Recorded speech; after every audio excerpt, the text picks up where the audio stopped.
কচু ডাটা একেবারে ঘাড়ে করে নিয়ে যাচ্ছি রান্না করব বলে। এখানটা মানুষটা ডুবেছে গেরি তোলার জন্য। অলরেডি বসিয়ে দিয়েছি উনুনে, দাউ দাউ করে আগুন দিচ্ছি। আর বৃষ্টি হবে বৃষ্টি হবে বৃষ্টি হবে। রেডি হয়ে গেছে কচুর শাক, এই রকম এরকম দলা দলা পেকে যাবে।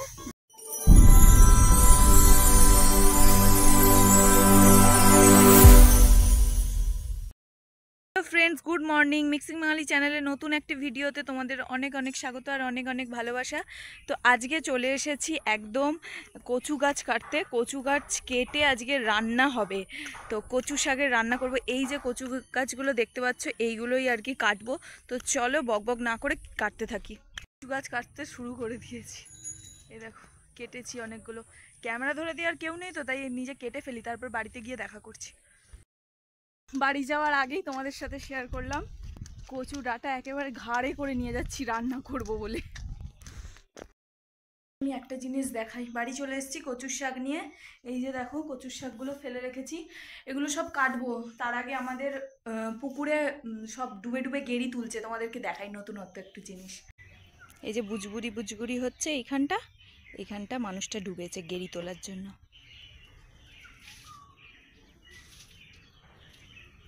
এই যে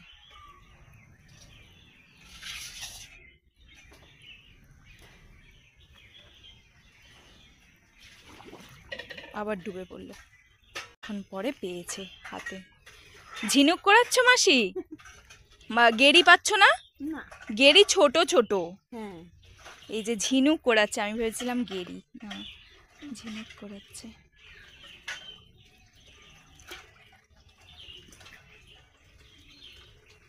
আবার ডুবে গেল। ডুবে গিয়ে এই পাট থেকে অনেকটা দূরে গেলে পাচ্ছে না, মানে কুড়িয়ে কুড়িয়ে আনছে। ঝিনুক করাচ্ছে অ্যাকচুয়ালি।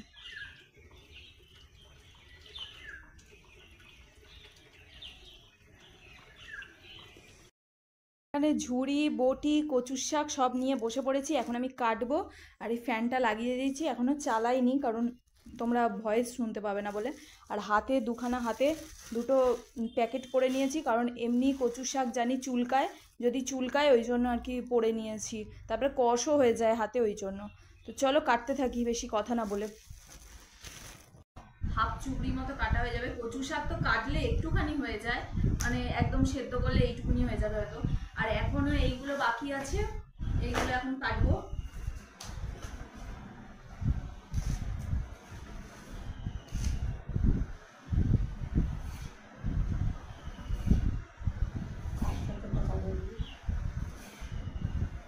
চলছে।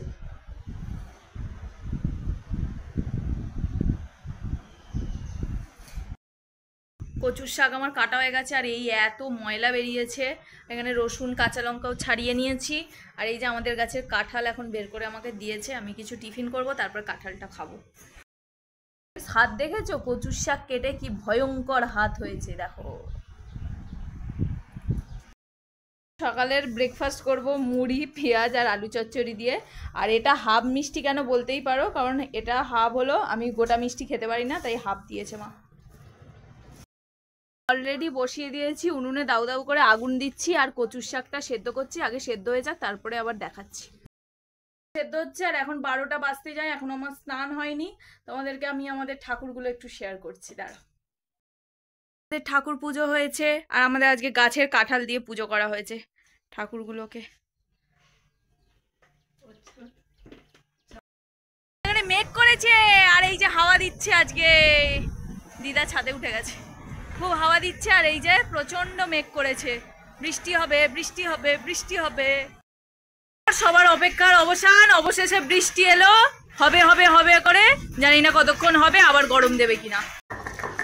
এই যে এখন কচুর শাকের জন্য আদা রসুন বাটছি শিলে। তোমরা কে কে কচুর শাক খেতে ভালোবাসো অবশ্যই জানিও, আর তোমাদের কোথায় কোথায় বৃষ্টি হচ্ছে সেটাও অবশ্যই জানিও। করে তেলটাকে গরম করে নিচ্ছি। আর বাইরে বৃষ্টি, ভেতরে রান্না, কিরকম লাগছে বলো রান্না করতে? দারুণ লাগছে। তেল গরম হয়ে তাই কালো জিরেটা দিয়ে দিলাম।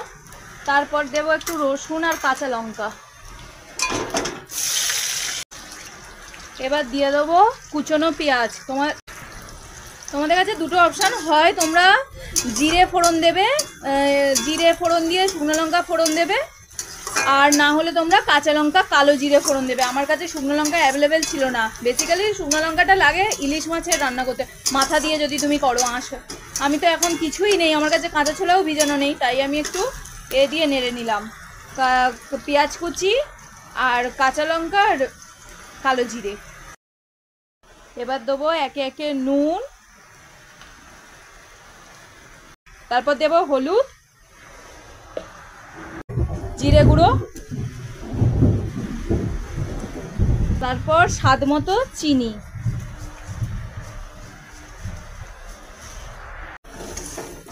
সব মিশিয়ে কষে গেলে তারপরে কচুর শাকটা দিয়ে দেব।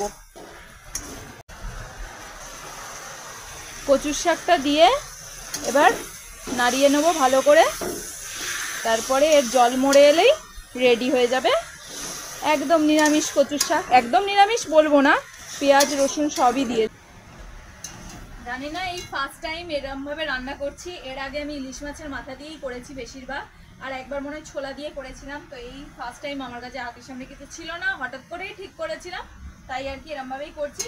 তো রান্না হয়ে গেলে তোমাদেরকে, আর এখন কিছু করার নেই, এর জলটা যতক্ষণ না মরছে, জল মরে গেলেই হয়ে যাবে, তারপরে তোমাদের দেখাচ্ছি। তো চলো, যে রেডি হয়ে গেছে কচুর শাক। এইরকম এরকম দলা দলা পেকে যাবে, দেখবে জলটা পুরো শুকিয়ে গেছে, এটা হয়ে রেডি হয়ে গেছে। কচুর শাক রান্না গেছে আর দিদাকে খেতে দিয়ে দেওয়া হয়েছে। আমি স্নান করে খাবো, তো দিদা খেয়ে বলো কেমন হয়েছে, অনেস্ট রিভিউ দেবে। আগে খাও,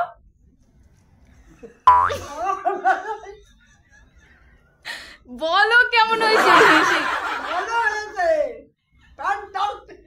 তোমরা দেখতে পেলে দিদা কতটা আনন্দ করছিল। তারপরেই আমাদের আর কি ভালো লাগছে না, দিদা পড়ে গেছে।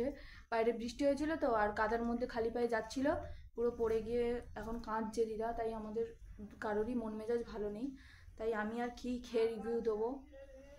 এই যে আমি খেতে বসে গেছি অলরেডি, আর মা ওখানে খাচ্ছে, আর মায়ের সামনে ক্যামেরাও ধরতে পারছি না, কারণ সবাই আর কি এই আনন্দের মধ্যেখানে মানে দুঃখ হয়ে গেছে। এত আনন্দ করছিলাম সকাল থেকে, দুঃখ হয়ে গেছে, সেই জন্য এতটাই আমি ভিডিওটা এখানেই আমি শেষ করলাম।